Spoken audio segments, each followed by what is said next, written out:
This is Mike Hogue from Lily House Permaculture. 10 things Curtis Stone got wrong about what permaculture got wrong. Start with, let's be clear. I like Curtis Stone from what I can tell. I don't really know. I do like his videos, but I can't really put a whole lot to use from them because I have a very different kind of business model and a very different kind of production system. But what I can tell you is that he doesn't appear to know a lot about permaculture or be a very good source of information on it. Myth 1 gets to the very reason I'm doing this video, which is all about expectations. In his article and video, Curtis Stone alleges that it is permaculture that provides unrealistic expectations to new people getting started.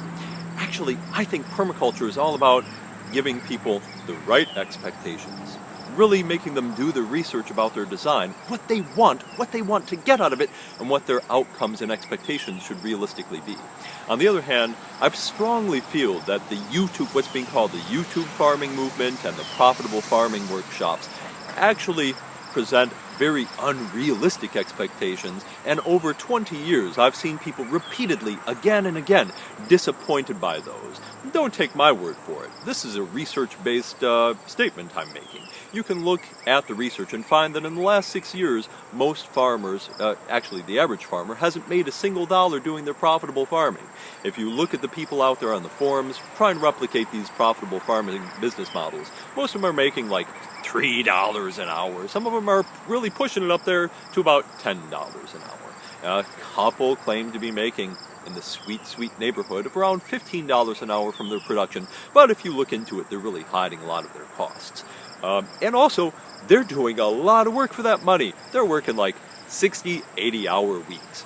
Now, to me, that's just bad life design. Myth 2 is that permaculture is something that can be disproven in a couple months of a season.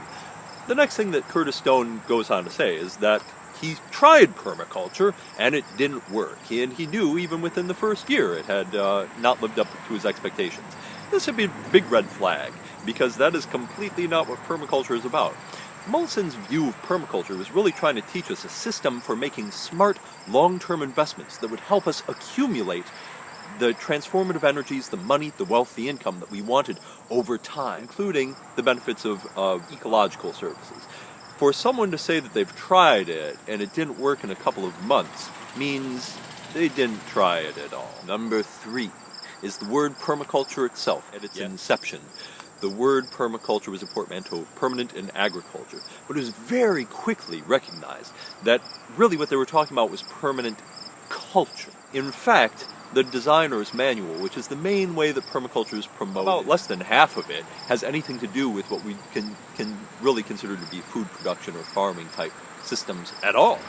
Number 4, the definition of permaculture. Permaculture is a system of design. If you're not applying design, you're not really doing permaculture. Number 5, the idea that self-regulating systems, like ecosystems, don't work. Actually, anyone who's been a forager for some time can tell you that. As for us, right now I'm sitting in front of a designed edible hedgerow based on a bike trail that we used to go to and collect food all season long. It was filled with fruit. We'd go for blackberries, strawberries before that, elderberries, grapes, some wild apples, some wild pears, alliums there, asparagus, milkweed pods, buckets full of food. And then we would go and work long, hard hours at the farm. Then we realized that no one was doing any of this maintenance work, all of this hard work that we were doing on the farm, with that system. Maybe the deer would come and prune it now and then, maybe the deer would fertilize it. That was it. We figured out we were doing something wrong. Number 6, that those kinds of systems don't work and that they can't scale. Actually, it's pretty much a proven fact that they do. In fact, it's largely how humans fed themselves for almost all of our human history. In fact, even today, both the United Nations and the Obama administrations have formally recognized that it's such systems as those, home garden systems throughout the world on a small scale, which those systems are actually the systems that are feeding the world. It's actually a myth that intensive, unsustainable American-style agriculture is feeding the world, and that can scale. Because it can't, not for long. 7.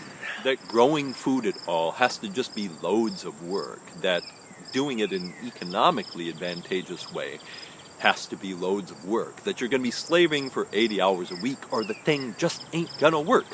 The truth is, horticultural societies around the world have been studies on it. It's just plain a fact and well documented.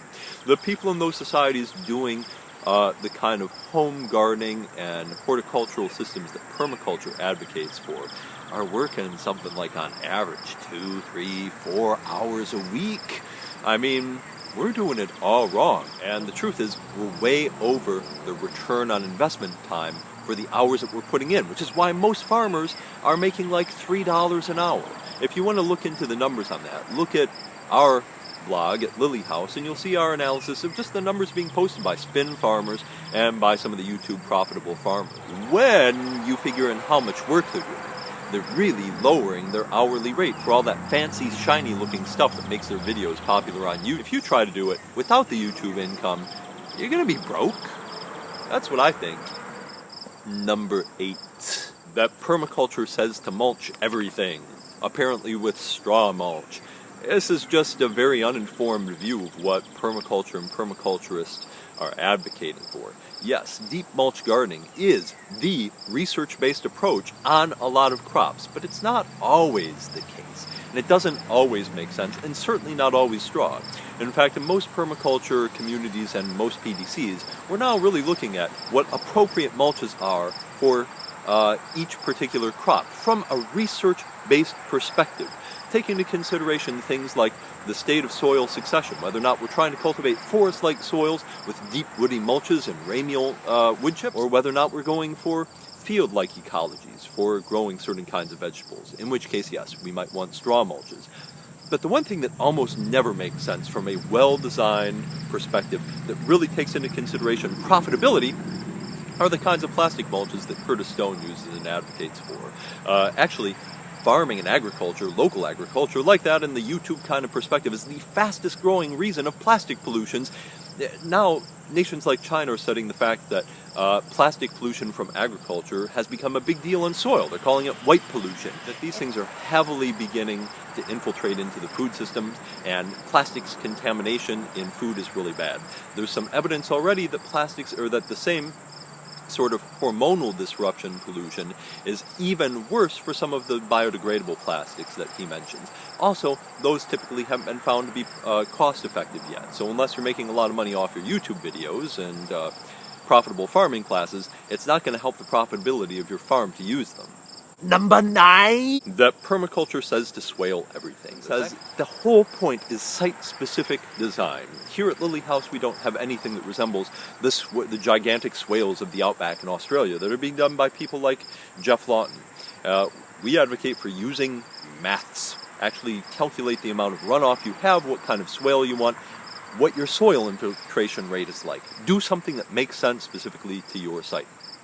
Here at Lily House, we have a whole system that has the goal of catching and infiltrating every single drop of water on our site, but it uses fishtail swales and micro swales and beds shaped like rain gardens that actually just grow food, and forest, which is an amazing way to sequester water. All of these work together on our site without anything like those swales. It's just classic permaculture design. 10. That people say that if you do permaculture, you'll somehow magically have no pests. I've literally never heard anyone say that.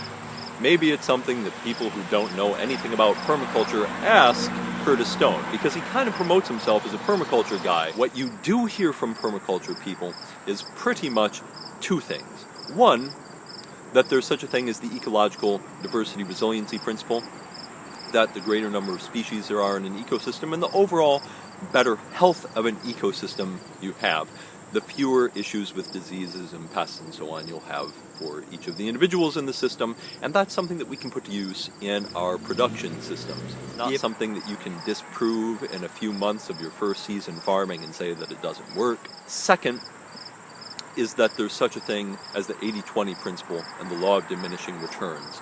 And it's just the same basis as for integrated pest management and the best research-based approaches to growing. It's the idea that you can get 80% of your pest reduction from 20% of your efforts if they're and 20% of your investments. But a lot of people on the YouTube kind of farming paradigm are pushing all the way to 100% because it looks good and it looks impressive and it looks flashy. But really, they stopped getting any economic benefit out of it way back at, 35% or something like that.